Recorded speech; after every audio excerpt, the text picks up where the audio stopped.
그래서 이게 불전사물이 뭐냐면 법고 운판 목어 범종이거든요. 그러니까 북이 있고 그 다음에 종이 있고 그 다음에 운판 목어 이렇게 왜 이렇게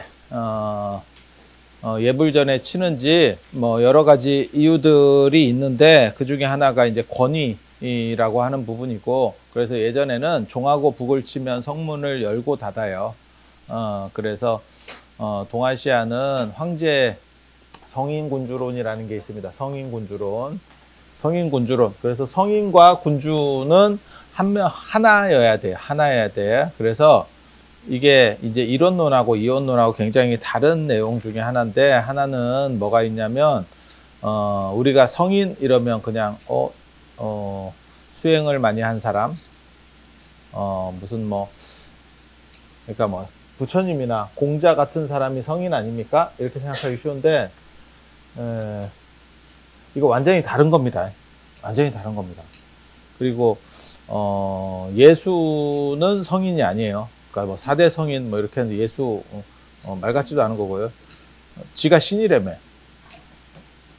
성인이라고 하는 거는, 성이라고 하는 개념에는 사람이라는 개념이 들어가는 거예요. 그러니까 노력해서 진리를 체득한 사람, 그 다음에 어떤 표준을 만들어낸 사람이라고 하는 개념이에요. 그러니까 인본주의적 개념입니다. 그래서 예수가 신이면 제가 그래서 그런 얘기도 하는데, 성탄절이 그게 가당하냐? 차라리 신탄절이라고 하든지. 그리고 신이 탄생한다는 개념이 존재하나 싶기도 하고, 신이면 탄생이나 죽음이 없어야 돼. 그러면 그렇게 불생불멸인데 그래도 태어나는 거를 가장으로 한다. 쉽게 말해서 연극같이 한다. 그러면 생쇼가 되는 거죠. 그래서 생각해 볼 만한 일들이 많이 있어요. 그래서 제가 삼성각, 우리 사찰에도 삼성각도 거기 보면 산신이 들어가 있는데 아마 그게 원 모델이 아닐 거다 라고 얘기하는 거예요. 세 명의 성이거든요. 그러면 이게 셋 다 사람이어야 돼요. 그래서 아마 바뀌었을 거다라고 얘기를 하는 거죠. 그리고 그 바뀌는 흔적들을 이렇게 찾다 보면 통도사사 삼성각이나 이런 데 보면 뭐가 있냐면 나옹, 지공, 무학이 있어요. 그래서 아마 고려 말에 나온계가 완전히 장악하면서, 고려 말 조선 초에 나온계가 완전히 장악하면서 세 분 사당을 모셨던 것 같아. 세 분 사당을. 그게 이제 전국적으로 이렇게 퍼져버린 거고, 그러다가 나중에 조선 후기가 되면 나온계가 무너지거든요. 나온계가 무너집니다. 그게 이제 서산대사 영향도 좀 있고, 그 다음에 뭐가 있냐면 지공이라고 하는 스님 때문에 그렇게 돼요. 지공이 인도분이거든요. 그래서 원나라 때는, 원간석기 때는 중국 거를 안 먹어줘요. 중국을 별 볼 일이 없다고 생각해. 원나라 신분제도에서 보면 1등은 당연히 몽고고 2등 국민이 생목인이에요. 생목인이 뭐냐면 눈 파란 사람. 그러니까 그게 아라비아 상인 같은 사람들, 그리고 그런 중동에서 오고 이런 분들이 과학적 지식인들이에요. 그래서 그 사람들을 좀 우대해줬고, 고려도 약간 이쪽 계열입니다. 이쪽 레벨, 2등급 레벨 정도, 완전 2등급은 아닌데 2등급 레벨 정도까지 돼요. 그래서 부마국이 되는 거거든요. 그리고 고려가 엄청나게 잘 선택을 해요. 그러니까 신내림 받았지 그때. 그래서 이게 칸이 뽑힐 때 줄을 기가 막히게 잘 씁니다. 이쪽인가요? 이렇게. 그러니까 고려하고 조선의 큰 차이점은 조선은 정신을 못 차리고 있었고, 아편전쟁 때 청나라가 3,000명한테 두드려 맞고 끝난 거예요. 그러니까 이게 무슨 전쟁인가 싶을 정도로, 나라가 3,000명에게 넘어간다는 게 말이 돼요? 군대 3,000에게 넘어간다는 게. 그런데 그런 상황에서 마지막까지 신의를 지켰던 건 조선입니다. 왜? 정보력이 워낙 없으니까 멍청한 거지. 그러니까 저쪽 집은 거덜났어요. 우리 식으로 말하면 은행이 망하겠냐? 이랬는데 망했지? 그러면 빨리 가서 몇 푼이라도 건져야 될 건데, 아유, 설마 대마불사지, 그게 망하겠냐? 이렇게 했던 게 조선. 그러니까 조선도 아울러 넘어가는 거고, 고려는 상당히 얍삽합니다. 그래서 이쪽입니까? 이쪽입니까? 그 굉장히 어려운 선택을 한다니까요, 고려가. 그러니까 어떻게 보면 저 선택을 하는 거지. 일론 머스크 같은 선택. 제가 일론 머스크 대단하다는 생각을 하는 게, 그 정도 재산을 가지고 큰 기업을 하는 사람이 저렇게 정치판에서 몰빵을 할 수 있는가? 조금이라도 실수가 나오면 안 될까봐 양쪽으로 이렇게 다 하는 게 일반적인 거거든요. 근데 올인을 했잖아. 올인하고 돈 쓰고 지금은 쌍욕 받고 있고. 야, 그거 진짜 재밌는 사람이지. 몇 달이나 됐다고 또 쌍욕을 박아. 거기다가 재밌는 분입니다. 그래서 고려는 아무튼 그런 정보력, 그 정보력입니다. 정확하게 말하면. 그냥 신기로 이렇게 때리는 게 아니고 누가 되겠습니까? 다음은 누굽니까? 조선 같은 나라가 아니에요. 대부분의 나라는. 조선은 세자라고 하는 책봉 제도가 있는 거고, 그러니까 누가 될지 아는 거야, 다음 사람이. 근데 몽고도 그렇고 저 만주족의 청나라도 그렇고 없습니다. 없습니다. 그게 잡히는 게 아니야. 건져가 잡히는 게 아니야. 그러면 신기지, 신기. 몇 명이 있지? 후보군이 있지? 딱 이렇게. 누구지? 그러니까 지금도 뭐 그렇겠죠. 뭐 여당이나 야당이나 다 당대표 이제 당대표 누가 하냐? 로 이제 막 이렇게 박터지게 하고 있겠지. 우리 같은 사람들이 이제 뭐 정치적인 사람이 아니니까 뭐 전혀 모르겠지만 그 국회의원들끼리는 요 사람이냐, 요 사람이냐, 요 사람 뭐 이런 게 있겠지. 그리고 그게 이제 다음 공천권도 공천권까지 이 당대표가 한다. 이러면 잘 서이지. 아니 그렇지 않을까? 대부분 당대표가 그 힘을 쓰거든. 공천할 때. 그러니까 그 생각을 해야 되는데 고려는 아무튼 정보력 하나는 짱입니다. 그래서 줄을 쓰면 그쪽입니다. 고려가 쓰면 됩니다. 그래서 레벨이 굉장히 올라가는 거죠. 그리고 생목인이 있고 그 다음에 3등이 누구냐면 강남인이에요. 남인이라고 하는 강남인. 양자강, 그러니까 회수 남쪽에 사는 남인. 아니지. 화북인이요, 화북인. 회수 북쪽에 사는 북인. 이 사람들은, 몽고가 이렇게 중국을 먹을 때, 이미 이북은, 금나라가 있었어요. 금나라가 있고, 여기에 남송이 있었거든요. 남송이. 여기에 금나라가 있고. 그러니까 여진족 금나라가 있고, 남송이 있었는데, 얘네는, 내려왔을 때 금방 정리가 됐어. 정리도 됐고, 그 다음에 원래, 중국 사람들이 여진족에게 지배받고 있었기 때문에 몽고가 들어오나 뭐, 여진 밑에 있었으나, 몽고 밑에 있으나 뭐 똑같은데 뭐 이런 생각을 하니까 거부감이 없어. 이미 한번 두드려 맞은 상황이기 때문에 거부감이 없어. 그래서 제가 전에도 그런 얘기 해드렸는데, 왜 아프리카에서만 노예가 나왔을까? 아메리카나 아시아 쪽에는 생각보다 노예를 잘 수급을 못했고 왜 하필 아프리카 쪽에서만 있었을까? 아니, 그렇잖아요. 흑인 노예 이렇게 하면 많이 떠오르는데 이게 다른 쪽 노예는 왜 안 땡겨갔을까? 쉽게 말해서 뭐 호주에서 땡겨갈 수도 있고 남미에서 땡겨갈 수도 있고 아니 생각을 해보면 그때 근데 그게 문제가 있었던 게 뭐냐면 아프리카 쪽에만 흑인들끼리의 노예제도가 있었어요.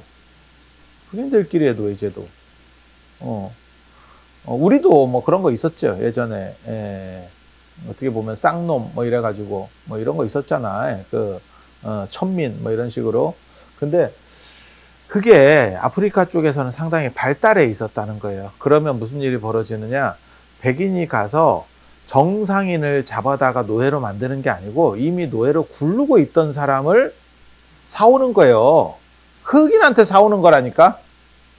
그냥 가서 사람들 사냥해가지고 무슨 소 사냥하듯이 이렇게 말 사냥하듯이 잡아오는 게 아니고, 이미 노예로 하고 있던 사람들을 그 사람에게 웃돈을 주고 아니면 물건을 주고 사오는 거예요.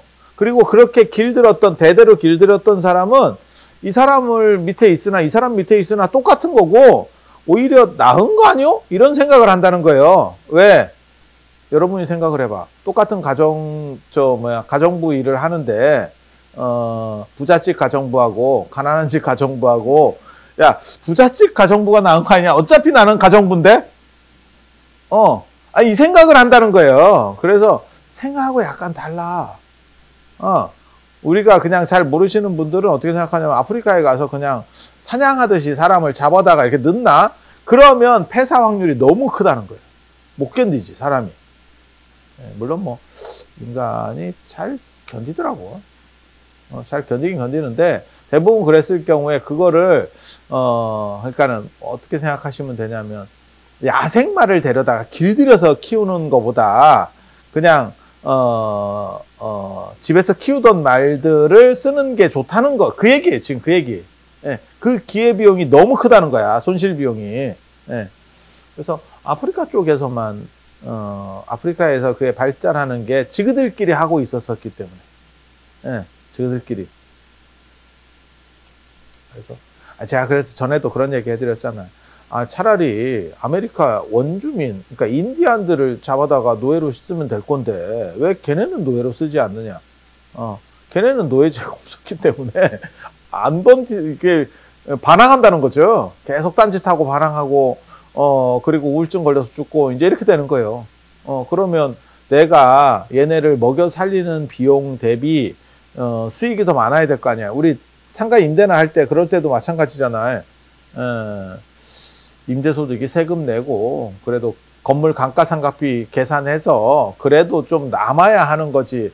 내가 무슨 뭐 자원봉사하는 것도 아니고 국가 먹여 살리려고 세금 다 내려고 내가 그 짓 하냐. 그거랑 똑같은 거예요. 똑같은 거예요. 그래서 북인들은 이 화북인이라고 하는데 북인들은 강북인들은 별 반응이 없었대. 이렇게 해도. 그래서 얘네가 3등이 되는 거고 강남인, 남송인입니다. 정확하게 말하면 남송인들. 얘네는 자치적으로 살았기 때문에 한족이 자치적으로 살았기 때문에 이민족 지배에 대해서 이제 이렇게 생각을 하는 거지. 우리하고 대만하고 차이가 그거잖아. 대만은 일본을 좋아합니다. 대만은 일본을 좋아합니다. 우리는 일본을 되게 싫어. 대만이 우리보다 더 오랫동안 지배받았어요.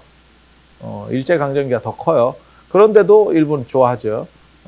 그렇게 되는 이유는 뭐냐면 대만은 그 전에 중국 쪽에 한번 먹혔고 네덜란드 먹히고 계속 먹혀요. 그러니까 이게 계속 지배받던 이렇게 하면 대만 사람들 기분 들어볼 수도 있을 건데 그게 이제 있는 거지. 그러니까 조금 더 세련된 덜 착취하는 세련된 비슷하게 생긴 사람이 온 거지. 그러니까 괜찮겠는데 이렇게 받아들인 거고 우리는 못 살았어도 그래도 지배받고 있었던 상황은 아니거든. 그러니까 일본이 와서 그렇게 그러니까 일본에서도 계속 얘기하는 것 중에 하나가 뭐냐면 우리가 만약에 안 해줬으면 너네가 제대로 뭐 철도나 학교나 이런 거나 제대로 했겠냐? 우리가 다 그래도 어느 정도 해줬잖아. 기간시설을 깔아줬잖아. 그렇게 말할 수 있는 것도 사실은 틀린 말은 아니에요. 그냥 조선이 무너지고 만약에 일본이 그렇게 근대화를 추진을 안 했으면 상당히 힘들었을 가능성도 있어요. 조선이 워낙 거지 같은 나라였기 때문에. 그런데 우리가 그걸 고마워하지는 않지. 대한민국 국민이면 철도 깔아줬다고 학교만 지어주고 이런 고맙습니다 하는 미친놈은 없지. 왜? 우리는 자주적이라는 데 배점을 훨씬 더 많이 두는 거지. 그래서 이제 인식이 차이가 있는 거예요. 그러니까 대만 사람들은 계속 수백 년 동안 그렇게 해왔기 때문에 그런가가 된 거고 우리는 그렇게는 아무리 딱 그거지. 겉보리 서말만 있어도 처가살이는 안 한다. 그런 느낌이었던 거예요. 근데 요즘은 뭐 잘하죠. 요즘은 저 잘하죠. 감사하죠. 감사하죠. 그래서 남인, 북인 이렇게 생각하시면 돼요. 이제 그리고 대부분의 지식인들은 이쪽에 있었어요. 이쪽에 있었어. 그래서 고려 사람들이 가서 진짜 뭐 개무시하는, 중국 사람들을 개무시하는 기록들이 많이 나옵니다. 신분적으로 완전히 차이가 있으니까. 그래서 이때, 자, 이런 얘기 해도 되는가 모르겠다. 이때 선종 스님들이 인가 받으러 가면 대우를 받아요. 인가를 받으러 가면 막 교육을 받고 시험을 통해서 할 것 같지? 감사합니다. 같은 느낌이 굉장히 많아. 이유가 뭐냐면 나보다 훨씬 높은 사람이야. 그러니까 일제강점기 때 우리는 약간 억압받고 있었는데 일본 잘 나가는 사람이 와가지고 내 밑에서 배운대. 아유 감사합니다. 이렇게. 딱 그런 느낌이다.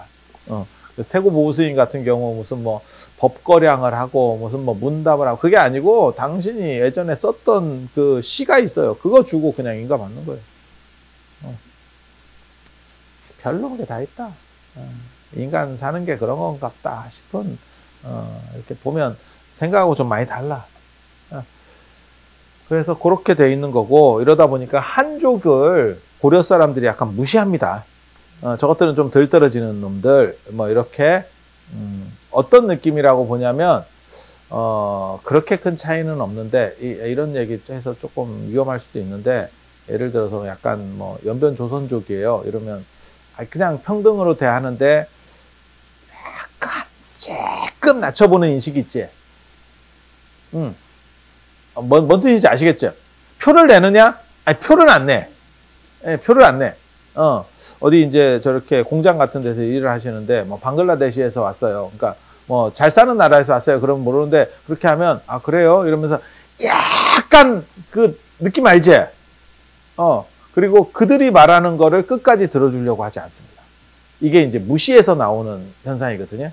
그러니까 상대를 존중하면 상대가 말하면 끝까지 들어. 근데 그러니까 이거 한국 사람들 안에서도 그렇게 되는 거예요. 그러니까 예를 들어서 자식이 부모가 말하는데 끝까지 들어. 그러면 생각이 있는 거고 몇 마디 하는데 바로 자르고 들어와. 그러면 약간 낮춰보는 겁니다. 그 인간관계에서 다 통하는 거예요. 다 통하는 거예요. 그래서 이런 문화들이 있었어요. 그래서 이때 이 지공이라고 하는 인도 스님이 먹어준다고. 인도는 그때 높이 봤어. 되게 재밌어. 중국은 낮춰봤고 그럼 몽골 사람들은 우리보다 높은데 높이 받느냐? 세긴 한데 아이씨 이런 느낌으로 봤다고. 그래서 위아래 뭐 놓고 볼만한 사람이 없어요. 어떤 느낌이냐면 약간 러시아 같은 느낌이지. 우리보다 센 거는 맞아. 근데 뭐 러시아를 존경을 하느냐? 그런 생각 없지.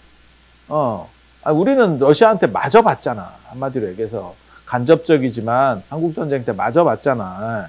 그래서 중국도 그런 느낌. 지금 현재 우리가 가지고 있는 중국도 그렇지. 쟤네가 세다라고 하고 뭐 큰 소리는 치는데 약간 바보형 느낌? 뭐 뜻인지 알지? 한국 사람이면 다 알 거야. 그래서 몽고가 세요. 몽고인이. 그래서 굽히고는 있는데 별로 그렇게 배우고 싶은 생각이나 뭐 존경심이 있는 그런 상황이 아니에요. 그러니까 어디가 있냐면 조금 약간 이렇게 이상적으로 보는 게 그 당시에 인도풍이 먹힌다고. 그때 인도 카레 전문점 하고 이랬으면 대박 났을 거예요. 개성에서. 인도풍이 먹혔어. 아니 진짜라니까. 그래서 지공이라고 하는 인도분이 왔을 때 대우가 엄청나게 좋았다. 엄청나게 좋았다. 그리고 이렇다 보니까 인도 공부 열풍이 또 생겨요. 그쪽이 이제 인기가 있으니까. 그래서 범어도 하고 그 여풍이 나중에 남은 게 뭐가 있냐면 한글 창제할 때 인도말이 들어간다라고 하는 개념이 거기서 나오는 거예요, 사실은. 그러니까 인도풍이 우리도 한번 유행했었어. 예전에 뭐가 있었냐면 우리 어렸을 때 샹숑 같은 거 유행해가지고 그런 거 뜻도 모르면서 계속 이렇게 외우고 그다음에 팝송 같은 거 이런 거 하고 그런 거가 있었던 거야. 그런 거가 있었다가 그러니까는 이제 곁다리로 좀 아는 거지. 제대로 배웠느냐? 인도까지 언제 가요? 그러니까 이제 곁다리로 좀씩 이렇게 하는 정도 하다가 나중에 한글 창제를 해야 되는 상황이 벌어지니까 새로운 문자를 만들어야 되는데 한문으로부터의 독립이라는 게 그게 가장 중요한 어떻게 보면 핵심이거든요. 근데 한문을 너무 많이 아는 사람들은 그게 처리가 잘 안 돼. 그리고 중국 주변에 있는 나라들은 다 중국에 어느 정도 이상 이렇게 문화적으로 이렇게 따라가고 있었기 때문에 그게 참고가 안 돼. 그래서 새로운 걸 만들기 위해서 인도 거를 쓸 수밖에 없는 상황이었던 거예요. 그리고 인도 문화가 생각보다 굉장히 높습니다. 지금 우리가 볼 때 인도도 이런 거지. 저 같은 경우도 인도를 가잖아. 그러면 인도에 대해서 막 존경하느냐? 전혀 없죠. 전혀 없죠. 약간 그지 같지. 그지 같지. 근데 중국하고 인도하고 이렇게 볼 때 우리 입장에서는 인도보다 중국이 더 문화적으로 높은 거 아닙니까? 라고 생각하는데 그랬으면 중국 문화가 인도로 넘어간다니까. 인도의 불교나 인도 문화는 들어왔는데 왜 중국 문화는 안 들어왔습니까를 생각해야 돼. 중동 것도 들어왔다. 중동 것도 페르시아나 이런 거 그게 아라베스크 이런 게 바뀌어서 인동문이나 보상화문이나 이렇게 다 되는 거예요. 12지도 다 그런 식으로 들어오는 거야. 다 외래 문화라고. 그런데 그러면 중국계 쉽게 말해서 저 중동이나 로마까지 가느냐, 인도로 가느냐, 못 가거든. 그러니까 중국 문화가 여러분이 생각하는 것처럼 우리 주변에 있으니까 너무 커 보인 것 뿐이지, 세계적으로 놓고 보면 그렇게까지는 아니었다라는 생각을 해야 돼. 만약에 그게 그렇게 높았으면, 모든 문화는 높은 데서 낮은 데로 간다니까. 한류가 굉장히 많은 영향을 미치는 것 같지? 대부분의 매출은 동남아에서 나옵니다. 미국이나 유럽에서 막 엄청난 매출이 나올 거라고 생각하지 마세요. 그건 불닭볶음면이나 나오고 있는 거예요. 그래서 생각하고 달라. 생각하고 달라. 그게 왜냐면 문화를 역류한다라는 게 너무 어렵기 때문에 그래요. 그러니까 무조건 위에서 아래로 내려간다고. 위에서 아래로. 위에서 아래로. 그래서 특이한 거지. 어떻게 보면 그래서 제가 그런 얘기 하잖아요. 싸이가 진짜 특이했었던 거다. 그거는 재밌었던 거예요. 정확하게 말하면. 재밌었던 거예요. 우리가 마치 뭐하고 똑같은 거냐면 미스터 빈 이런 거 볼 때. 영국 거지만 영국 걸 거의 안 보거든 우리가. 그렇지만 미스터 빈은 먹혔지. 우리나라에서 어느 정도 이상 먹혔지. 그 코미디 이렇게 슬립스틱 코미디 하는 거잖아요. 그러니까 뭐 언어도 필요도 없고 대충 이렇게 보면 먹히는 거지. 딱 그런 정도라고 보면 돼. 영국 문화가 우리보다 더 높아서 그랬다기보다도. 그래서 문화라는 게 원래 그런 거예요. 위에서 아래로 이렇게. 그래서 한자를 어떻게 보면 한자를 제외한 다른 언어 체제를 만들기 위해서 인도 문화가 참고가 되는 거고, 그게 가능했던 거는 원간섭기 때 인도 바람이 한번 불어서 그렇다니까. 그렇지 않으면 우리가 인도말 지금도 몰라. 지금도 인도말을 누가 뭐 몇 명이나 알아서. 아무 뭐 관심. 제가 하는 얘기 있잖아. 인도라고 하는 나라는 거리적으로는 중국 다음으로 가깝지만 심리적으로만 따지면 유럽보다 훨씬 멀다. 그래서 유럽에 대해서 아는 것보다 인도에 대해서 아는 게 훨씬 적어요. 인도는 거의 남미, 아랍 정도입니다. 아프리카보다는 조금 높고 딱 그 정도예요. 그 외에는 아무것도. 그 외에는 아무것도. 그래서 이 지공 스님과 그 인도 그런 것들이 먹히고 이 양반을 계승한 게 나홍 스님이고, 그 다음에 이제 나홍 스님을 계승했다라고 주장하는 게 제가 보기엔 아닌 것 같은데, 무학대사거든요. 무학대사는 약간 근본이 별로 안 좋은 사람이에요. 인간이 약간 좀 안 좋아. 상태가 안 좋아. 권력 지향형. 우리나라 정치폭관에도 그런 분들이 몇 분 있는데, 권력 지향형. 어떻게든 잡는다. 그래서 뭐 그렇다 치고, 이렇게. 그래서 요 세 분, 요 나홍 스님이 워낙 인기가 있어가지고, 태종 이방원 얘기에 보면, 그 실록에 보면 나와요. 조선왕조 실록에 보면. 비가 안 오고 뭐 이런 문제가 벌어지니까 옆에서 기우제라도 지내야 되는 거 아닙니까? 라고 하니까 뭐라고 얘기하냐면, 지공이나 나홍 같은 고승이 없는데 기우제 지낸다고 되겠냐? 라고 이방원이 얘기한다고. 그리고 무학은 더럽게 깝니다. 저런 정도는 뭐 거의 뭐 길거리 행인 정도 수준. 이방원에 대해서 여러분이 잘 아셔야 돼요. 이방원은 무인 출신이라고 생각하시면 안 돼요. 이방원은 수재과입니다. 그래서 제가 얘기했잖아. 이방원이 정권을 장악할 수 있었던 이유 중에 하나가 이성계가 이방원을 특별히 좋아해서 그런데 이성계가 주먹과잖아. 무인과잖아. 근데 이런 걸로 성공한 분이 내 아들 중에 공부 잘하는 애가 하나 있어. 야, 서울대 법대 한 명 나 갔어. 그러면 그거 되게 좋아한다니까. 압도적으로 좋아한다니까. 내 아들이 싸움 잘하는데 야, 내가 더 잘해. 뭔 뜻인지 아시겠지? 사람이 다 반대 성향을 좋아하기 때문에 가문의 영광 옛날에 그 영화 생각하시면 돼. 예. 이방원이 성균관 출신이라니까. 그러니까 이방원은 주먹 캐릭이 아니에요. 사람들이 자꾸 개우정난 이런 걸 너무 드라마에서 많이 봐가지고 자꾸 이렇게 칼로 하고 뭐 사람 죽이고 이런 게 아니고 계략적인 사람이라니까. 그러니까 약간 조족과라고 보시면 돼요. 근데 잘 모르는 사람이 약간 장비과 이렇게 생각하거든. 근데 안 그래요. 정종이 오히려 이방원 형이었다가 잠깐 이렇게 한 분이 정종이잖아. 태니까 그 정종이 오히려 무인과예요.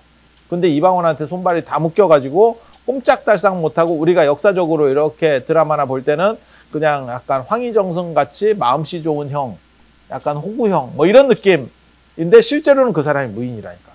무인으로 교육받은 사람이라니까. 그리고 이방원은 그래서 제가 전에도 그런 말씀 드렸잖아요. 이방원이 현대사로 얘기하면 현대가의 정몽준 씨 같은 분이다. 정몽준 씨가 어머니가 다르지만 그래도 인정받은 거는 서울대 때문에 인정받은 거예요. 뭔 뜻인지 아시겠지? 그래서 이방원이 머리가 좋으니까 사람을 잘 무시하는 말투들이 나와요. 머리 좋은 사람의 그 특징이거든. 근데 무학대사는 됐다. 저런 정도 갖고는 택도 없다. 이런 표현들이 나옵니다. 그 실록에 나올 정도면 아마 더 세게 얘기했지 싶어요. 그나마 약간 순화시켜줬을 거예요. 그리고 저렇게 무인 기질도 있고 머리 좋고 이러면 쌍욕 받고 나왔을 거거든. 충분히 그런 거 가능했을 겁니다. 참고로 얘기해서 실록에 나오는 유일한 쌍욕은 그 양반이 한 인조가 했었던 자기 며느리에게 했었던 개새끼. 개새끼 있습니다. 개새끼. 그래서 우리는 뭘 알 수 있냐면 최소한 임진왜란 전쯤에는 개새끼라고 하는 욕이 만들어졌는갑다. 그렇게. 왜냐하면 그게 병자호란 이후에 지금 나오는 상황이니까 그때쯤에는 아니 그게 그렇게 안 만들었으면 왕실까지 들어가서 그게 말이 나올 정도가 안 되거든. 이미 유행하고 있었던 거지. 요게 대표 주자 중에 하나가 이미 확립돼 있었던 거지. 그리고 개새끼는 진짜 재밌는 욕이에요. 여러분 몰라서 그렇지. 왜? 조상 숭배랑 관련된 거거든. 그러니까 조상을 씹는 거. 너도 씹지만 네 조상도 아울러 씹는. 그러니까는 동아시아의 조상 숭배 문화에서만 나타날 수 있는 특수한 욕입니다. 왜냐면 우리에게 있어서 조상이다라고 하는 조상 숭배가 매니즘이라고 하는데 애니미즘, 토테미즘, 샤머니즘 하듯이 매니즘이라고 해요. 조상 숭배를. 사람 숭배. 그런데 거기서만 나올 수 있는 특수한 구조의 욕이에요. 그러니까 아마 일본 정도만 가도 같은 동아시아 문화라도 아마 개새끼 욕이 없을걸. 왜냐면 걔네는 또 문화가 좀 다르거든. 우리처럼 이렇게 강력한 조상 숭배가 아니거든. 그러니까 이거 재밌는 거예요. 저는 개인적으로 욕 이런 거 좋아하거든. 욕이 어떤 정서를 반영한다니까. 여러분 몰라서 그래. 그게 국민 정서를 반영하는 어떤 약간 민속놀이 같은 그런 코드가 있어요. 그래서 그거를 잘 이렇게 파악할 수 있으면 그게 그 당시 세태의 흐름을 볼 수 있어. 욕도 패턴이 있다니까. 여러분 몰라서 그래. 지금은 개새끼가 주된 욕이 아니지. 그런 생각 안 해봤어? 지금은 약간 돌려깎기로 해야 돼요. 그리고 요즘은 개가 약간 그게 어떻게 보면 반려동물 문화랑 저는 관련된다고 생각하거든요. 그러니까 그냥 개 붙이면 돼. 앞에 개고생. 응, 개지랄 뭐 이렇게. 옛날에 같이 개를 붙이면 그렇게 막 나쁘다라기보다 그냥 재밌다, 친숙하다 이런 의미가 좀 더 들어가는 상황이 되는 거거든요. 그래서 이런 게 한국 문화라고 하는 거예요. 재밌어요. 이렇게 생각해 보면 되게 재밌어요. 근데 거기에 기본 코드들이 있어요. 그 코드들을 이해하는 상황에서 보면 재밌고, 이해하지 못하는 상황에서 보면 이게 뭔 짓인가 싶은 상황들이 벌어지는 거죠.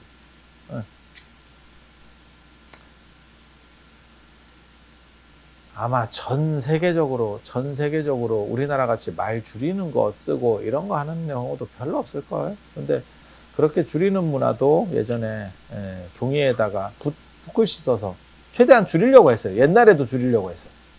힘들고 종이값이 비싸니까. 그게 카톡까지 온 게 아닌가. 카톡을 흐르는 정신이 아닌가 그런 생각. 그래서 나옹, 지공, 나옹, 무학이 나옹을 중심으로 해서 완전히 먹었었어요. 조선 전기까지. 그리고 그건 뚜렷한 흔적이 남아있어. 예. 그런데 조선 후기로 가면 무슨 일이 벌어지냐면, 명나라가 이제 들어서면서 한족들이 떡상합니다. 그리고 요 나머지 요 뭐 생목인, 몽고, 인도 이런 거는 오랑캐예요. 이거는 이제 조선 후기로 가면 그게 있거든요. 그 참 진짜 이런 나라가 있나 싶은 생각이 드는 거죠. 청나라 들어서고 나서 조선이 뭐라 그랬냐면, 우리가 소중하다, 작은 중국이다. 작은 중국이다. 큰 중국은 망했지만, 명나라에서 청나라로 망했지만, 우리가 그 중국의 정신을 계승하고 있다. 이렇게. 그래서 중국 황제를 제사 지내는 게 만동묘라고 하는 거고, 그걸 일본 사람들이 다 철거시켜 버렸는데, 그걸 또 미친놈들이 다시 요즘에 복원을 했죠. 굉장히 쪽팔린 유적이거든요. 삼전도의 치옥비하고 더불어서 제가 보기에는 가장, 어떻게 보면 중앙청 파괴하듯이 삼전도 치옥비는 거의 글자를 못 알아봅니다. 애국자라고 생각하는 분들이 가서 다 쪼았죠, 좀씩. 지금 글자 못 알아봐. 기분 나쁘잖아. 청나라 누르하치한테 우리 인조가 머리 박았잖아. 그거잖아, 그거. 근데 그 만동묘도 딱 그런 거거든요. 화양서원 이래가지고 뭐 이렇게 하는데, 다 없애버려야 되는데, 저거를 일본이 다 없애줬는데, 일본이 왜 없앴냐면 너무 이상한 짓을 하는 거예요. 조선의 선비들이 또라이 짓을, 일제 강점기까지도 그 짓을 하고 있는 거야. 그러니까 에라이 씨 이러면서 없앴거든. 다시 복구시켰죠, 우리가, 우리 세금으로.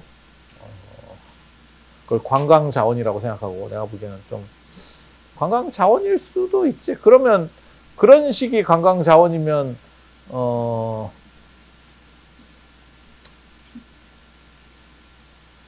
우리 뭐 강제징용 뭐 이런 것도 지금 관광 자원으로 써야 되나?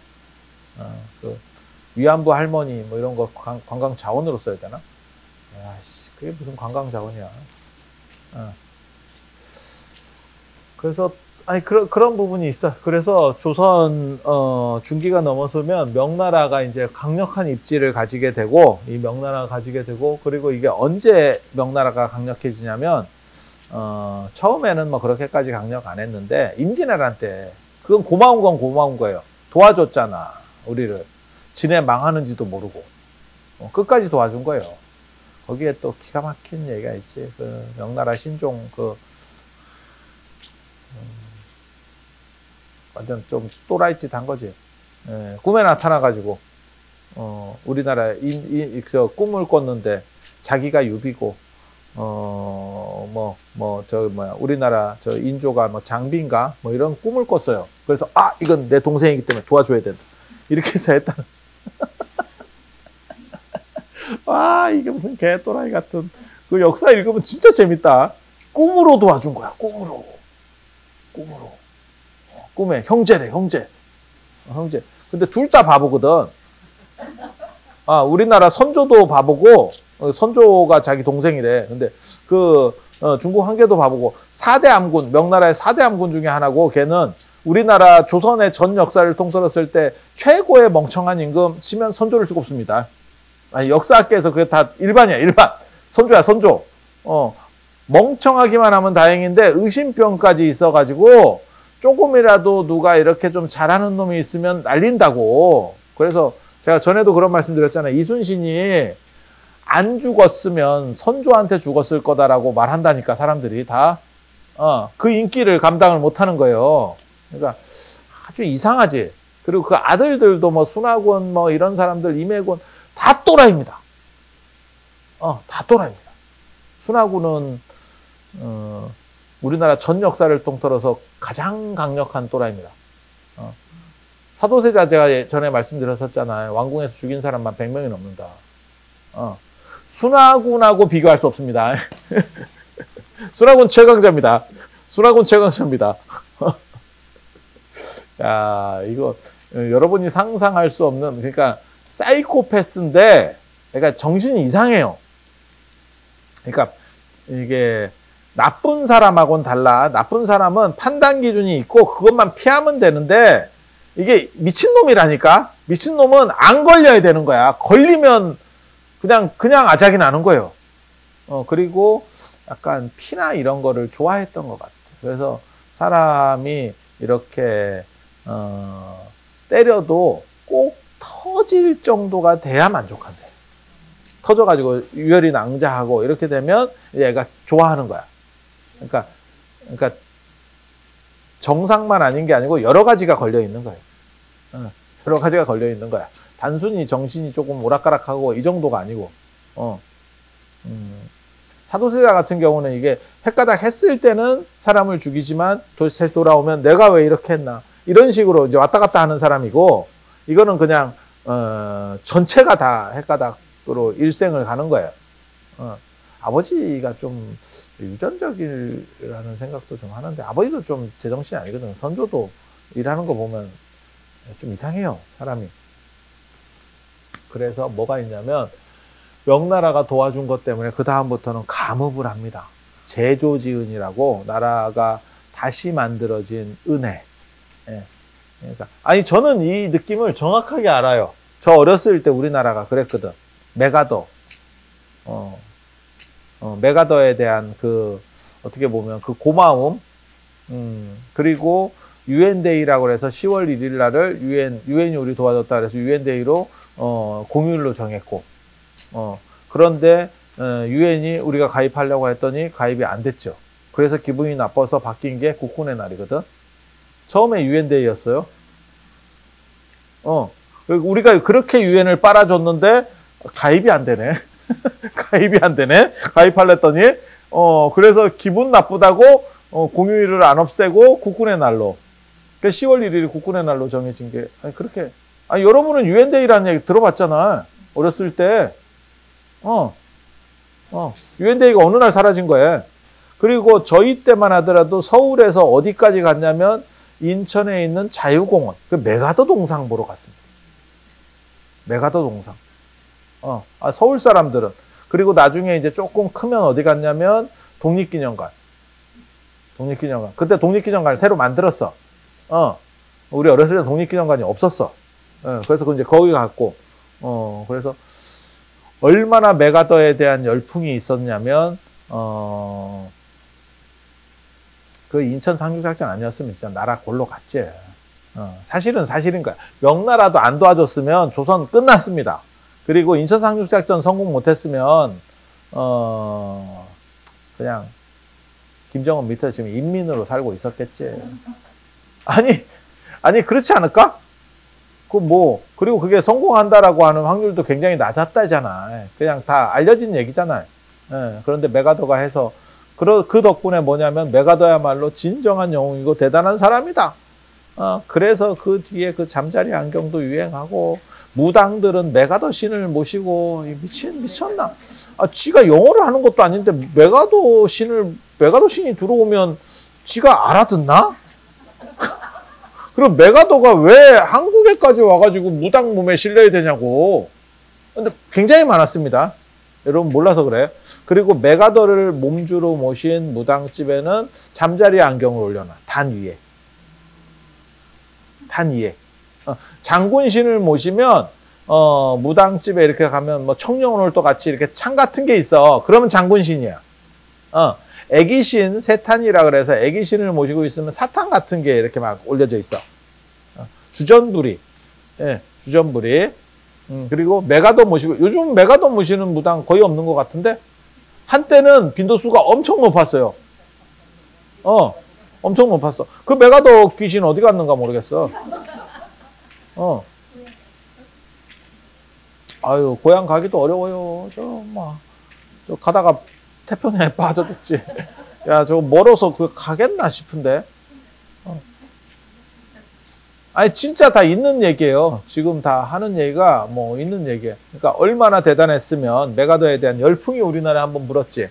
뭐 히딩크 이런 건 비교도 안 되는 거예요. 진짜 엄청난 열풍이야, 메가더는. 전 국민의 영웅 중에 한 명이지. 다 이렇게. 그래서 그런 풍토 속에서 완전히 명나라 사대주의로 바뀐다고. 사대주의로 바뀌면 완전히 이제 우상적인 그런 국가가 돼버리는 거예요. 그러면 어떤 일이 벌어지느냐? 이 오랑캐들은 다 제끼고 우리는 한족이 돼야 되니까, 소중하니까 중국 사람이 아니면 리더가 될 수 없어요. 그리고 그게 불교에도 그대로 영향을 미쳐. 그래서 나옹이 제거되고, 나옹하고 지공이 제거되고 태고보우가 들어옵니다. 태고보우가 어떻게 보면 시작점에 태고보우가 들어옵니다. 원래는 나옹 자리를. 그러면서 지공, 나옹, 무학을 모셨던 삼성각이 그 지공, 나옹, 무학이 빠지면서 재편되는 게, 그러니까 삼성각이 저는 지공, 나옹, 무학을 모셨던 사당이라고 생각하거든요. 삼성각이. 예, 그러니까 계산조각 같은 거지, 일종의. 예, 계산조각 뭐 이런 식으로 그렇게 빠져버리고, 그렇다고 태고보우가 들어가기는 좀 그러니까 지금 산신, 독성, 칠성 이렇게. 예. 그래서 왜 이게 아니다라고 말하냐면, 신이 들어가면 안 된다니까. 이 성자에는 신이 들어갈 수 없다니까. 삼성은 세 명의 사람이라는 뜻이에요. 잘 나가는 세 분 이런 뜻이거든. 근데 거기에 신이 들어가는 거는 언밸런스한 겁니다. 그 얘기는 뭐냐? 아, 이게 뭔가 변화가 있었구나. 그리고 변화가 있으면 사실 간판도 바꾸면 될 건데, 옛날 사람은 그렇게 치밀하지 않아요. 그리고 조선시대 스님들은 특징이 뭐냐면 가방끈이 짧아가지고 뭘 잘 몰라. 잘 몰라. 그래서 그냥 내용만 바뀌고 껍질은 그대로 가는. 그래서 이렇게 되는 거예요. 이런 거 좀 재밌는 얘기입니다. 재밌는 얘기입니다.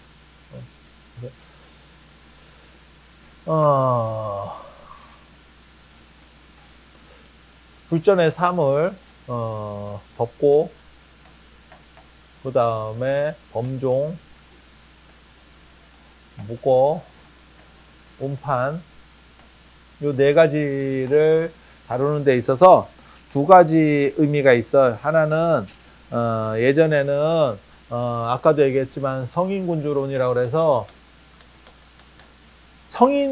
군주 안에서만 성인이 나올 수 있습니다. 중국 사람들은 그렇게 생각해. 우리는 성인하고 임금은 별개다라고 생각하는 거고, 중국 사람들은 그렇게 생각 안 해요. 성인은 무조건 임금이어야 돼요. 그래서 요임금, 순임금, 요수, 노탕, 문무, 주공, 그들이 생각하는 성인들은 전부 왕입니다. 예, 왕이 아니면 성인이 아니야. 왕이 아니면 성인이 아니야. 그래서 부처님을 제가 얘기했잖아요.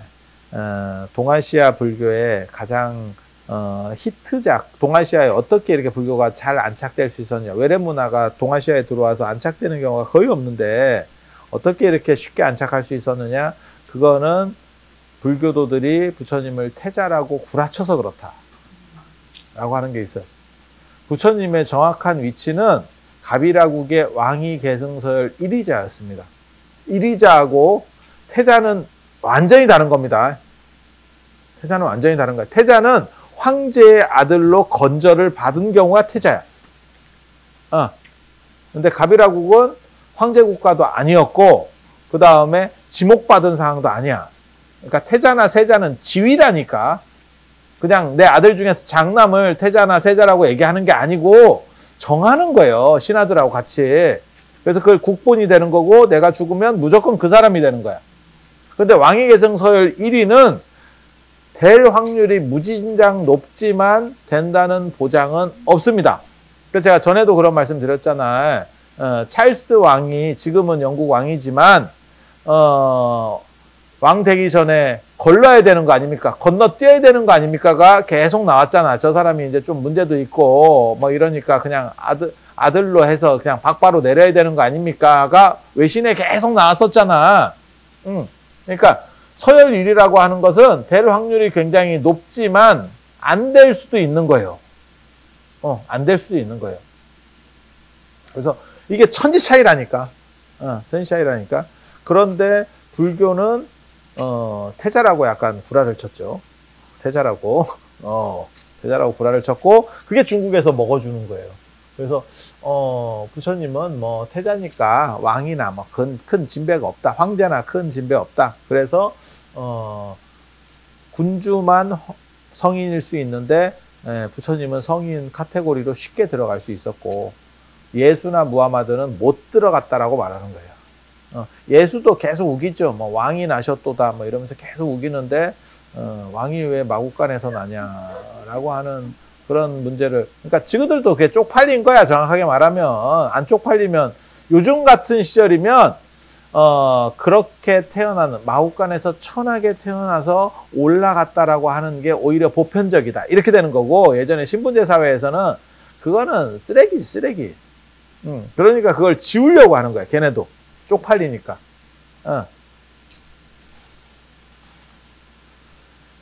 자, 그래서 범종 법고가 왕실과 관련된 거예요. 성문을 여닫고 왕의 권위야. 요거를 불교 쪽에서 차용하는 이유가 성인과 군주가 통하는 거니까.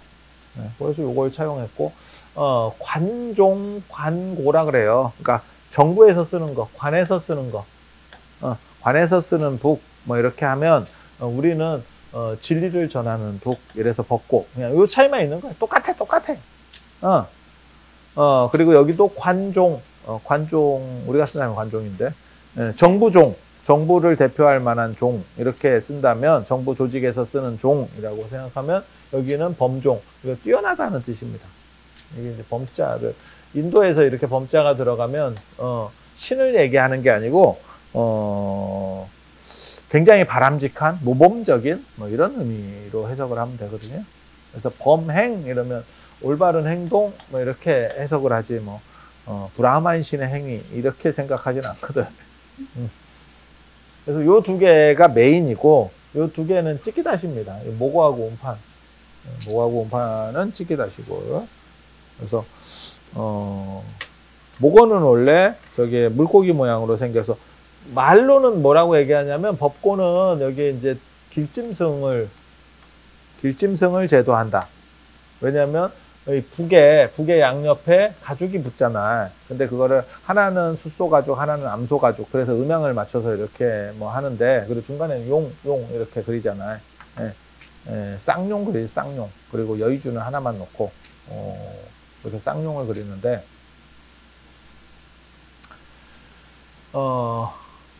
이렇게 해서 이제 그 짐승 가죽이 붙으니까 길짐승을 제도한다. 범종은 쇳소리고 멀리 퍼지니까 지옥까지 퍼져서, 사후세계까지 퍼져서 지옥 중생을 제도한다. 모고는 물고기가 생겼으니까 수생생물, 고기들, 물고기를 제도한다. 어패류들. 그 다음에 운판은 이게 약간 구름같이 생겼거든. 구름같이 생긴 판이라 해서 운판이거든. 그러니까 이제 날짐승을 제도한다. 새, 조류 이렇게 얘기는 하는데, 뒤에 만들어진 구라고요. 뭐 이런 거는 뭐 워낙 많으니까. 목어는 원래는 목욕탕에서 물 더 달라고 칠 때 쓰는 신호용구였습니다. 그러니까 이게 대중생활을 해야 되니까 뭐 500명이 살아요. 그럼 목욕탕이 계속 물을 끓여서 넣어줘야 돼. 일반 민가하고는 달라. 수용 인원 자체가. 그러니까 사찰 문화와 관련해서 제가 사실은 굉장히 재밌는 것 중에 하나가 공동체 생활의 어떠한 방식이거든요. 일반 집하고는 달라요. 일반 집하고는 달라. 그래서 예를 들어서 500명이 조를 나눠서 목욕을 한다고 생각을 해봐. 그럼 전체가 다 하지는 않더라도 뭐 날짜별로, 그래서 뭐 100명이 해. 그러면 그걸 뜨거운 물을 주려면 물을 끓여서 계속 누가 날라줘야 돼. 그리고 세 군데서는 말을 하지 말라라고 얘기를 하거든요. 그게 이제 식당, 그 다음에 화장실, 그 다음에 목욕탕이에요. 식당은 이제 튀니까 말하지 말라. 지저분하잖아. 그러니까 말하지 마. 지금도 뭐 이제 의료사들 이렇게 마스크 쓰고 하잖아. 그죠? 이렇게 모자 쓰고 마스크 쓰고 뭐 이러면서 그런 거 생각하시면 되고, 화장실은 옛날에 그 빠져서 죽고 잡고 이러니까 그 귀신이 있다 그래가지고 조심해야 되고, 그 다음에 조금 이렇게 나대다가 실족해서 빠지면, 제가 전에도 말씀드렸잖아요. 그 절 화장실, 일반 화장실은 그렇게까지 쉽게 안 죽었을 건데, 절 화장실은 크기도 하고 내려가면 그 건데기만 있는 게 아니고 위에 가스가 있다니까. 그래서 한 숨 2번만 쉬면 실신하면서 이렇게 늪처럼 가라앉아 버려요. 그리고 나중에 치울 때 이제 뼈가 나오는데, 그 중에서 제일, 여러분 혹시 파묘하면서 이장 같은 거 해보셨어요? 그러면 제일 많이 나오는 뼈가 뭐냐면 이거하고 엉덩이 쪽이에요. 딱 생각해도 그렇지. 제일 뼈가 크잖아. 이거 크잖아. 갈비뼈 이런 거는 좀 약하잖아. 엉덩이, 대퇴골 이런 거 크잖아. 허벅지, 아니 그렇지 않아? 뼈 중에서?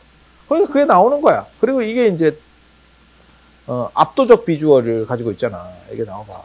그게 뭐야, 달걀 귀신의 배경이라니까. 빨간 종이와 파란 종이를 들고 다니는 그 한이 맺힌. 하지만 옛날에는 종이를 쓴 게 아니고 사찰에서는 나뭇대기로 긁고 물로 닦았고 그렇게 가는 거죠. 일반 민가에서는 치프로 많이 했을 거예요. 치프를 가지고 이렇게 접어가지고 이렇게 딱 해서 긁어내는 방식입니다. 닦는다고 생각하지 마. 긁는다고 생각을 해. 긁어내는 거야, 치프로. 그리고 그 짚을 그냥 다시 버리는 게 아니고, 화장실 없는 집이 훨씬 많았을 거예요. 화장실 없는 집이 훨씬 많았을 거예요. 그래서 그냥 같이 놔두면 그게 썩으면서 부패되면서 그냥 퇴비로 쓰는 거지. 제가 어렸을 때 시골에 갔을 때도 그런 거 있었는데, 화장실 없는 집, 시골집에는 그냥 쌀겨 같은 게 쌓여 있어. 그럼 거기서 그냥 이를 보고 묻어. 아니야. 그런 거 몰라? 제가 중국에 제일 먼저 일찍 간 게 96년인가 97년에 갔는데, 97년에 갔는갑다. 그때 거기 유교하는 선생님들하고 같이 중국에 갔는데, 그때 어디를 가더라? 어디지? 자사무덤인가 간다고. 자사무덤, 정확히 기억이 안 나는데, 아무튼 그게 전문 학술적인 사람들이랑 가고, 그때만 해도 중국이 그지 같았어요. 제가 그때 본 충격적인 장면을 지금도 잊지 못하는데, 고속도로를 삽으로 만들고 있더라니까. 저게 뭐 하는 거예요? 이랬더니 고속도로 만드는 거래. 삽으로요? 예. 이게 평평도가 나올까요? 이게 속도를 뽑을 수 있나요? 삽으로 그냥 눈으로 봐서 평평하다고 생각하지만 실제로는 이거 아니요. 와, 이게 되나요? 된대. 중국이죠. 중국이죠. 그렇게 미개하게 봤었던 중국인데, 북한, 제가 전에 말씀드렸잖아. 그 배, 5,000톤급 배, 145m짜리 밧줄로 당겨서 세웠습니다. 인간 승리지. 인류가 얼마나 위대할 수 있는가. 그리고 기자의 피라미드도 뭐 외계인이 세웠다. 다 필요 없습니다. 요번에 증명했잖아. 5,000톤급 배도 세우는데 피라미드들 못하겠냐? 야, 그거 며칠 만에 세웠다. 며칠 만에. 북한 피라미드 건설하려면 아마 쉽게 될걸? 저 정도 속도면 기자의 피라미드 2배짜리도 하겠던데. 그냥 땡기면 돼. 인민들 다 데려다가 땡기면 돼. 너무너무 창의적이지. 그래, 만리장성이나 피라미드도 다 인간이 만든 게 맞는 거예요. 해보면. 그런 건 진짜, 진짜 현대적인 이야기인가 싶다. 이런 거 진짜 재밌지. 그래서, 이게 나무에다가 물을 해서 계속 떠주고, 그러니까 세 군데서는 아무튼 말하면 안 돼. 밥 먹는데, 그 다음에, 화장실에 그 나대다가 진짜 죽는다니까. 아, 맞다. 내가 그 얘기 해주려고 그랬는데. 그때 그 97년도에 거기 가는데, 진짜 오지로 갔어요, 우리가. 근데 그렇게 오지는 아니야. 근데 또 버스가 또 펑크가 났다? 근데 펑크가 잘 나는 이유가 차도 안 좋지만 길이 안 좋아서 그래요. 길이 안 좋아서. 거기서 한 1시간인가 2시간인가 있었어. 근데 이제, 아니, 나는 괜찮았는데, 또 이제 또 싸야 되는 사람들이 생긴 거야. 이제 연세 드신 분들은 잘 못 참거든요. 배터리가 오래 못 가잖아. 남자는 괜찮아. 남자는 그냥 전봇대에다 하면 되거든. 근데 여자가 문제지. 여자가. 그렇게 해서 그 마을, 아니, 고속도로가 지나가는 괜찮은 마을이에요. 제가 보기에는 규모가 어느 정도 있는 마을. 마을 전체를 다 통틀어서 화장실이 없었습니다. 없었습니다. 그러니까 화장실이 없었다기보다는 정확하게 말하면 그냥 싸고 그냥 묻는 방식인 거야. 별도의 화장실이 있어서 모으는 방식이 아니고. 아프리카 아니에요. 인도는 더 심했어요. 내가 인도 처음 갔을 때는 그게 언제 갔냐면 2000년인가 갔는데, 제가 이제 올해 뭐 인도 가려고 그러는데, 나 그때 그거 보면 진짜 너무너무 놀랐다니까? 인도는 이렇게 버스가 이렇게 지나가잖아? 양옆에 길이 있잖아. 길로 사람들이 아침에 쫙 나오면서 앉아 있어요. 그게 싸는 거예요. 집에서 안 싸고. 그래서 왜 나와서 싸느냐? 집에서 싸면 되지. 그랬더니 심심한데 구경하러 나온대. 그래서 버스 구경해야 되니까 이게 지나가는 거 보고 이래야 되니까 이렇게 해서 동네 아줌마 아저씨들이 이렇게 다 앉아서 다 싸고 있는 거예요. 그래서 뭐 화장실에 가야 돼요. 이런데 화장실이 없습니다. 인도는.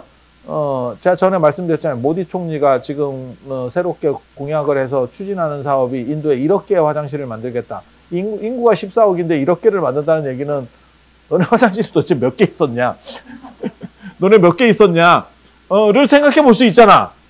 아니, 그냥 생각을 해봐. 있긴 있었냐? 그러니까 어느 정도 이상의 규모의 건물 외에는 화장실이 없다는 얘기예요. 1억 개를 만들겠다. 인구가 14억인데, 100억인데 이렇게 만들겠다. 그러면 내가 이해가 된다. 근데, 화장실이 없으니까, 그리고 특별하지 않으면, 지금도 그렇지만 화장실 잘 안 세워줘요. 가이드들이. 화장실에 가면, 그렇게 호들갑을 떤다니까, 보살님들이. 들어가면 그게 이렇게 차 있는데, 그게 굉장히 지저분할 뿐더러, 그러니까 어디를 밟아야 될지도 잘 모르겠고, 잘못해서 이게 내 옷에 묻을 것 같기도 하고, 그 다음에 내가 앉으면 밑에서 파리가 이렇게 쫙 올라오는데, 드론 수백 대 띄우는 것처럼 쫙 올라와요. 그러면 자기가 앉다가 시겁한다니까. 그러면, 급해서 들어갔다가 튀어나옵니다. 그리고 못 들어가겠대. 야, 화장실에 급하다 그래서 대대도 줬는데 못 들어가면 그러면 어떻게 하라고? 아니, 다 싫어요. 그래서 나중에 게다가 그게 몇 칸 없어. 그런데도 몇 칸 없어. 그러니까 이게 들어가. 그리고 이렇게 예전에는 여러분이 푸세식을 사용해 봤지만 요즘 안 사용해 봐가지고 들어갔다 나오면 이게 배는데 한참 가요. 뭔 뜻인지 알지? 내 것만 배는 것도 아니고 너네 것까지, 인도 분들 것까지 다 이렇게 묻혀오잖아. 이해가 돼? 그래갖고 이게 줄 세워놓으면 한참 가. 그러니까 어떻게 하냐면 바닥에다가 풀어버린다. 풀밭에다가 푼다고. 그럼 막 뛰어가요. 다 뛰어가. 그래가지고 또 뭐가 있냐면 또 약간 젊은 양반들은 또 양산을 피고 별짓을 다 해요. 양산 피면 더 잘 보여, 저 멀리서. 더 잘 보여. 아, 너구나. 이렇게. 더 잘 보여. 요즘은 또 광각이래 가지고 핸드폰으로도 이렇게 당기면 다 찍힌다. 아니, 쭉을 튀고 앉아있는 게 이제. 하고 또 이제 또 자기는 그렇다고 또 뒤에 나무 뒤로 간다는 둥 뭐 숲으로 한참 뛰어간다는 그러다가 뱀 나온다. 근데 더 웃긴 건, 야, 나는 그거 진짜 재밌는데. 진짜 희한한 거는 그렇게 그냥 달리다가 벌판에서 세워주는 건데 똑같은가 봐. 왜? 꼭 그런 데 가서 밟고 온다니까. 남의 걸 또. 앞에 누군가가 있었던 거야. 선지식이 있었던 거야, 거기에. 그래서 그걸 또 밟아요. 그러니까 노출된 데서 싸면 안 밟어. 은폐된 데를 누군가도 찾았던 거야. 그래갖고 그걸 또 밟으면 요즘 또 신발이 좋아가지고 고무신 같은 거면 잘 닦이는데 그 틈새에 이렇게 또 대부분 또 인도 이런 데 가면 운동화 신고 가거든. 왜냐면 많이 걸어야 되고 뭐 이러니까. 그럼 그 틈새에 이렇게 그러면 이제 생수를 가지고 이제 또 그거를 또 이렇게 비비는데 그 틈새 잘 안 나옵니다. 그러면 결국 어떻게 되냐면 나무꼬챙이로 또 파야 돼요. 진짜입니다. 진짜입니다. 진짜입니다. 그리고 마른 건 차라리 괜찮아. 마른 거는 뭐 박히지 않으니까. 그리고 소똥 괜찮아. 소똥 괜찮아. 소똥은 그렇게까지 냄새가 많이 안 나. 그리고 그게 섬유질이 많아가지고 물로 이렇게 몇 번 하면 잘 빠져나와. 사람 거는 찰흙이야, 찰흙. 사람 건 찰흙이야. 그리고 만약에 그거 안 씻고 차에 타잖아? 차 전체가 힘들어집니다. 아니, 지금은 뭐 그렇게까지는 안 할 거예요. 그러니까 이게 부주의한 사람들은 그냥 앞에서 까고 싸. 이상한 데 가지 말고. 시간도 되게 빨리 끝나요. 이게 한번 딱 풀었다가 놓으면 몇십 명이 그냥 순식간에 싸고 옵니다. 시작! 이러면 온다. 이거 줄 세갖고 싸면 이거 한 30분 그만 가요. 아니, 그렇잖아. 줄 서서. 그래서 그런 문제가 있는데 지금은 가서 쌀 때만 조심하면 되는데 제가 처음 갔을 때만 하더라도 차에서 내리는 걸 조심해야 돼. 왜냐면 얘네가 길에다가 이렇게 쫙 지뢰를 매설해 놨기 때문에 버스 갔으면 거기서 근데 또 찬찬치 않은 사람들이 있거든. 그리고 이게 무분별지에 도달한 눈의 무분별지, 노안이 심화돼서 안 보이는 거야. 그러면 이제 덥석 밟으면 거기서부터 이제 나중에 파는 데까지 간다. 생수 뿌리면서 파는 데까지. 누가 파줄 것 같아? 그 가이드가 파줄 것 같아? 다 지가 파야 되는 거요. 지가 조각도 예전에 석고 조각하듯이 이렇게 딱 꼬쟁이로다가 싹 판다. 보통 일 아니다. 보통 일 아니다. 그래서 인도 화장실 없더라니까. 그리고 여기서 다 요즘은 저렇게는 안 싸. 그러면 버스 지나가면서 이렇게 보잖아. 그러면 그거 다 싸는 게 보여요. 아니, 그냥 앞으로 까고 싸니까. 뒤로 까고는 게 아니야. 구경해야 되니까. 앞으로 까거든? 그럼 다 보여. 그러면서 여유로운 모습을 보인다? 손을 흔들어요. 진짜야. 얘네가 그거 구경하러 온 거라니까? 근데, 우리가 민망해. 민망한 건 얘네가 민망한 게 아니고 우리가 민망하다니까. 그래서 예전에 화장실 없었어. 진짜. 그래서 아무튼 달걀 귀신의 정체는 이거라더라. 그리고 거기서 그 누군가 죽었던 그 자리에서 또 싸야 된다라고 하는 게 굉장히 심리적으로는 부담이지. 그렇지 않을까? 그리고 낮에는 그나마 괜찮은데 뭐 배탈이 나거나 이래서 밤에 가야 될 때도 있잖아. 밤에 가야 될 때 화장실이 건물의 메인 쪽에는 당연히 없겠지. 외곽 쪽으로 좀 떨어뜨려 놓잖아. 그건 냄새가 나니까. 아니, 다 그런 거 아니에요? 그리고 그걸 내가 밤에 혼자 가야 되고 무섭지.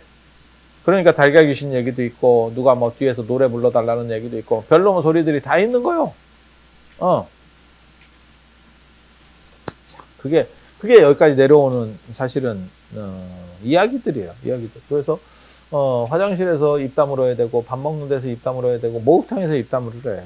그래서 삼목당이라 그래. 세 가지 묵 조용히 하는 묵언 할 때 하는 곳. 그래서 밥 먹을 때 왜 조용히 해야 되느냐? 아니야, 그 목욕탕에서 왜 조용히 해야 되느냐? 그게 이제 수분 때문에, 습기 때문에 목소리가 더 크게 울리죠. 그건 뭐 여러분 다 경험해 보셨잖아. 그래서 목욕탕에 갔는데 애 막 이렇게 별난에 있어갖고 막 떠들고 왔다 갔다 하고 막 이러면 진짜 등짝을 한 대 때리고 싶은 그런 거 있잖아. 경험해 봤잖아. 그러니까 거기 이제 더 조심해야 되고 아마 물이 있어서 조심도 있었을 거라는 생각도 해요. 나대다가 이제 자빠지고 뭐 이러면 지금은 큰 사건이 아닌 게 옛날에는 사람이 죽어요. 제가 늘상 그런 얘기 하잖아. 꼴배다가 죽고 이런데 이렇게 좀 풀에 비면 그게 풀독으로 썩어 들어가고. 그러니까 인류를 가장 많이 구한 약, 빨간 약, 그다음에 아스피린 이런 겁니다. 기본적인 약이 인간을 제일 많이 구한 거예요.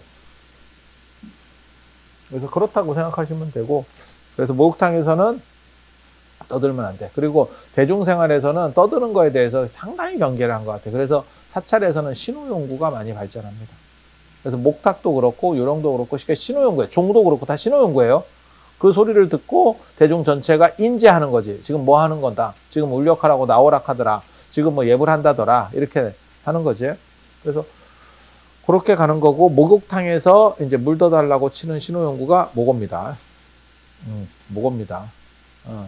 원래는 거기서 출발하는 거예요. 그래서 왜 물고기가 생겼냐? 물 더 달라고 하니까. 물고기. 이렇게 가는 거고, 그 다음에 운파는 저거는 이제 식당에서, 그러니까 부엌에서 예전에 불 때문에 화재, 그래서 제가 그 얘기 하잖아. 내호조왕 외호산신. 밖에서는 산신이 위험하고, 그러니까 호랑이가 위험하고, 집 안에서는 우리는 불과 동시에 있는 거예요. 그러니까 인도는 사실 불신이 그렇게까지 강력하지는 않아. 악은인데, 그러니까, 왜냐하면 인도는 집이 있으면 집 건물이 있고 집 안에 더우니까 여기에 난방이나 취사가 들어가는 게 마당에서 취사를 해요. 그러니까 열이 들어오지 않아, 집 안으로. 40도, 50도 되는데 미쳤다고 집안에서 취사를 해버리면 그 열을 어떻게 뺄 건데. 그러니까 밖에서 이 간이부엌이라는 개념이 있거든. 그게 정지라고 그러는 거고, 오늘날까지 경상도 쪽에서 정지간이라고 하는 게 그 인도 용어라고. 깨끗한 땅. 거기는 이제 불을 관리해야 되니까 잘 이렇게 정리해서 잘해라. 그 다음에 지저분해지기 쉬우니까 라고 하는 거고, 우리는 취사와 난방이 추운 지역이기 때문에 다 공동으로 들어가 있다고. 그래서 열은 귀한 거기 때문에 취사에서 쓰는 열도 최대한 활용을 하기 위해서 난방열로 쓰는 거지. 그게 아궁리지. 그래서 한 단 낮은 데 있고 집 안에 불이 있는 거예요. 그리고 우리는 집을 뭘로 지었냐면 목재 아니면 집 이런 것 인화성으로 너무 좋은 걸로 지었지. 그러니까 조금만 불 관리를 잘못하면 화재가 나고 내 집만 타는 게 아니고 집 전체가 탄다. 그 마을 전체가 탄다니까. 초가집에서 초가집으로 불이 널러 다닌다니까. 왔다 갔다 한다니까. 이게 산불 나는 거 같이 이제 터지기 시작하는 거예요. 그러니까 굉장히 위험하죠. 그러니까 무슨 일이 벌어져요? 불에 대해서 신성화시키면서 계속 강조하는 거고,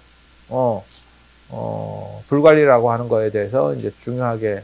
그리고 사찰 같은 데서, 건물을 이렇게 다닥다닥 짓거든, 예전에는. 띄엄띄엄 안 짓습니다. 다닥다닥 지어요. 그래야 이제 바람 불고 이런 거 할 때도 덜, 이게, 피해를 덜 받는다고. 그렇게 지어놓은 상황에서, 아궁리에서 불 나면 한 방에 다 탑니다. 다 연속으로 다 붙습니다. 제가 얘기하잖아. 불이 꼭 날아가서 타는 게 아니고 어느 정도 거리만 있으면 이쪽에서 온도가 올라가면 이쪽이 반화점이 넘어서면 여기서 연기가 나기 시작한다니까, 나무에서. 그러면서 타기 시작해. 그리고 모든 건축 목재는 바짝 말라 있어요. 인화성이 굉장히 좋지.